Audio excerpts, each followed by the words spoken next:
en que Satanás arde contra Jesucristo. El Papa nos decía al principio de su encíclica que si bien esta prolongada lucha había tomado muy diversas formas en el curso de los siglos, en nuestros días todo lo que están en la ciudad perversa parecen conspirar a una y pelear con la mayor vehemencia bajo la guía y con el auxilio de la masonería. Bien, frente a esta ofensiva, a esta actitud ofensiva, nosotros tenemos que reaccionar, dice el Papa. Tenemos que enfrentarnos con un enemigo astuto y doloso. No es como otros enemigos más francos, como pudieron ser los bárbaros cuando invaden Europa o el Islam, sino que son tan metidos en la sociedad occidental, tan metidos dentro de la cristiandad, enemigo astuto, doloso, que halagando los oídos de los pueblos, dice el Papa, y de los gobernantes, se ha cautivado a los unos y a los otros con el cebo de la adulación y de las suaves palabras. Para lograr el ablandamiento y la ulterior deserción de sus enemigos, la masonería hace correr la versión de que un católico puede colaborar con ella sin abjurar expresamente de la fe católica. Es la táctica que mejor sirve a sus propósitos. Usted puede ser católico y puede ser masón. Y con eso va ablandando más y más toda posible resistencia. Y el Papa da las razones. Dice, en primer lugar, porque este es el camino de engañar fácilmente a los incautos y de multiplicar el número de adeptos. Y en segundo lugar, porque al abrir los brazos a todos los procedentes de cualquier credo religioso, logran, de hecho, la propagación del gran error de los tiempos actuales, el indiferentismo religioso y la igualdad de todos los cultos, que es una manera de arruinar todas las religiones, sobre todo la católica, que como único verdadera no puede ser igualada a los demás sin suma injusticia. Bien, dice el Papa que al tratarse de un enemigo tan taimado, uno de los deberes principales de la lucha contra la masonería será el de desenmascararla, hacer un poco lo que estoy haciendo yo, desenmascararla. Por eso el Papa, hacia el fin de la encíclica, dirigiéndose especialmente a los obispos, los exhorta a que abran los ojos sobre todo de la juventud, consagrando a su educación la mejor parte de sus esfuerzos. Nunca, dice, harán demasiado en orden a preservar a la adolescencia de las escuelas y maestros que puedan inculcarle el aliento malsano de las sectas. Habrá que incluir en la enseñanza de la doctrina la exposición y la perversidad de la masonería, de modo que todos puedan precaverse de las artimañas que suelen emplear para sus dañados propósitos. Termina el Papa elevando sus ojos a Nuestra Señora y a los santos. Tomemos como auxiliadora y mediadora a la Virgen María, Madre de Dios, dice, ella que venció a Satanás desde el momento de su concepción, despliegue su poder contra todas las sectas impías en que se ven revivir claramente la soberbia contumaz, la indómita perfidia y los astutos engaños del demonio. Pongamos por intercesores al príncipe de los ángeles, San Miguel, a San José, esposo de la Virgen Santísima, a los grandes apóstoles Pedro y Pablo, invictos defensores de la fe católica. Tales son, a grandes rasgos, las principales ideas del Papa León XIII sobre la masonería, sobre esta gran ofensiva masónica fundamental para entender lo que sucede en los últimos tiempos. Tras la lectura de esta encíclica del Papa, alguno podría preguntarse si ella no resulta arcaica. ¿No es algo propio de épocas pasadas, los del Papa? Las cosas de ahora son como fueron entonces. La Iglesia no es en nuestros días más condescendiente, la masonería no habrá cambiado y se habrá hecho potable. Pues bien, esto mismo se preguntó después del Concilio Vaticano II, la Conferencia Episcopal Alemana. Y así, entre los años 1970 y 1974 y 1980, tuvieron lugar, por su encargo y en unión con las grandes logias unificadas de Alemania, largas conversaciones entre la Iglesia Católica y la francmasonería de Alemania con el fin de verificar si la posición de la francmasonería se había modificado de modo tal que en adelante fuera posible aceptar la compatibilidad entre la pertenencia a la francmasonería y la pertenencia a la Iglesia. Así que un dato interesante para ver la actualidad de aquella encíclica un poco vieja del Papa. Y luego de un estudio serio, de los 3 primeros grados del ritual francmasónico. Ustedes saben que hay 33 grados.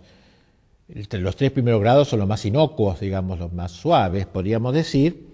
La Iglesia encontró en estos 3 primeros grados oposiciones fundamentales e insuperables y publicó en 1981 un documento que concluye de la siguiente manera: la francmasonería no ha cambiado en su esencia.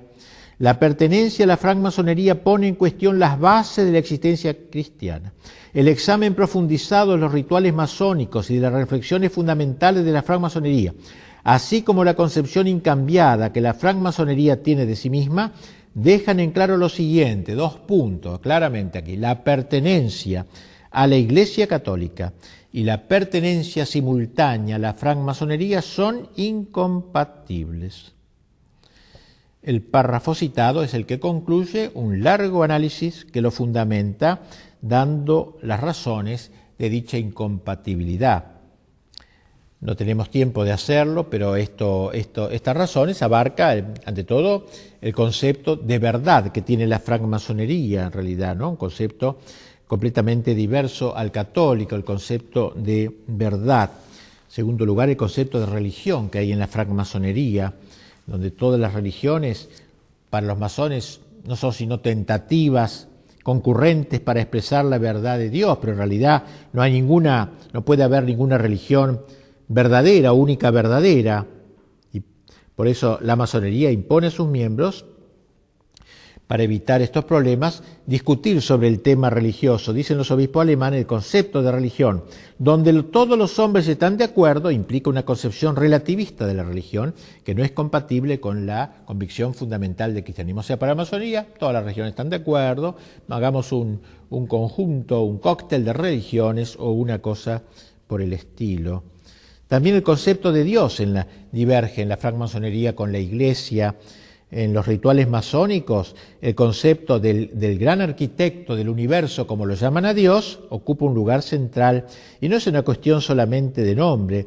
El gran arquitecto del universo es para los masones, dicen los obispos alemanes, un ello neutro, indefinido y abierto a toda comprensión. Cada uno puede imaginar a Dios como quiera, tanto el cristiano como el musulmán, y a negar la existencia de un Dios personal, o sea, el Dios como algo vaporoso. El masón no puede sino contentarse con la sensibilidad religiosa. Frente al gran arquitecto del universo, alejado, en un alejamiento deísta, entonces el Dios católico no puede ser aceptado como tal. Y finalmente el concepto de perfección humana en la francmasonería. La masonería busca la perfección ética del hombre, digamos así, mediante una moral completamente natural, independiente de la gracia pelagiana, como decíamos. Esta idea se aparta completamente del sentido católico de la justificación del hombre y hace eco a la tentación pelagiana del seréis como dioses paradisíaco. Los 3 grados iniciales de la masonería, al pretender otorgar la iluminación y la victoria sobre la muerte, hacen innecesarias los sacramentos, porque el hombre no necesita de la gracia, ni de la penitencia, ni de la Eucaristía. En fin, otras cosas que serían más largos de desarrollar. Así también, diversos episcopados de aquel tiempo se manifestaron contra la masonería. Otra dificultad que ha aparecido últimamente, en la cual se toman algunas personas para creer que la masonería ahora ya es aceptable y ya ha dejado de ser enemiga de la religión y de la Iglesia, es que hace unos años, unos 15 años, se desató una polémica en torno al canon 2335 del Código de Derecho Canónico vigente hasta el año pasado, donde se golpeaba con la excomunión a quienes se inscribían en las asociaciones masónicas. Decía aquel texto del viejo código: los que dan su nombre a la secta masónica o a otras asociaciones del mismo género que maquinan contra la Iglesia o contra las potestades civiles legítimas incurren ipso facto en excomunión reservada a la sede apostólica. Con motivo de dicha polémica, de decir, bueno, eso ya se acabó porque en el nuevo código no aparece la excomunión, la Congregación para la Doctrina de la Fe promulgó una nota que dice lo siguiente: con fecha 19 de julio de 1974, la Congregación de la Fe escribía: algunas conferencias episcopales, una carta privada sobre la interpretación del canon 2335 del Código, que prohíbe a los católicos, bajo pena de excomunión, inscribirse en las asociaciones de la francmasonería. Puesto que esta carta, que se hizo de público conocimiento, dio lugar a interpretaciones erróneas y tendenciosas, esta congregación confirma y precisa lo que sigue. 1. La actual disciplina canónica no ha sido modificada en nada y conserva todo su vigor. 2. Por lo mismo, ni la excomunión ni las otras penas previstas están abrogadas. 3. Lo que en esta carta se refiere a la interpretación que hay que dar al canon en cuestión debe ser comprendido, según las intenciones de la congregación, como un simple recuerdo de los principios generales de la interpretación de las leyes penales para la solución de los casos de personas particulares que pueden estar sometidas al juicio de los obispos. Por el contrario, no estaba en la intención de la congregación remitirse a las conferencias episcopales para que ellas profiriesen públicamente un juicio de carácter general sobre la naturaleza de las asociaciones de la francmasonería que implicase derogaciones a las normas antedichas. Y esto acontecía antes de la promulgación del Código de Derecho Canónico, que en esos momentos estaba en estudio. El nuevo código, el último, el que está en vigor ahora, promulgado después del concilio, no incluye, digámoslo, seamos sinceros, no incluye en la lista de los excomulgados a los que integran la francmasonería, lo que condujo, claro, otra vez a dudar. ¿Qué es lo que pasa?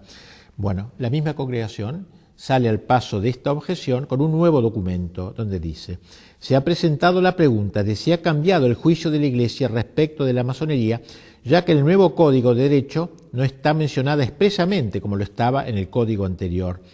Esta sagrada congregación puede responder que dicha circunstancia es debida a un criterio de redacción seguido también en el caso de otras asociaciones que tampoco han sido mencionadas por estar comprendidas en categorías más amplias. Por tanto, no ha cambiado el juicio negativo de la Iglesia respecto de las asociaciones masónicas, porque sus principios siempre han sido considerados inconciliables con la doctrina de la Iglesia. En consecuencia, la afiliación a las mismas sigue prohibida por la Iglesia. Los fieles que pertenezcan a asociaciones masónicas se hallan en estado de pecado grave y no pueden acercarse a la Santa Comunión, etcétera, ¿no? O sea, no están directamente excomulgados, pero no pueden acercarse a comulgar. Las cosas están claras, pues la masonería sigue prohibida a los católicos, sus principios siguen siendo inconciliables con lo de la Iglesia, y la pertenencia a su fila supone pecado grave que excluye la comunión sacramental. El único cambio introducido consiste en que el masón arrepentido no tiene en adelante que pedir absolución al Papa, sino que podrá recibirla de cualquier sacerdote. Así que la Iglesia sigue manteniendo su oposición a la secta. La masonería, por su parte, sigue siendo la enemiga de la Iglesia, de la cristiandad y de las patrias católicas. Desgraciadamente, sus metas se están logrando en buena parte.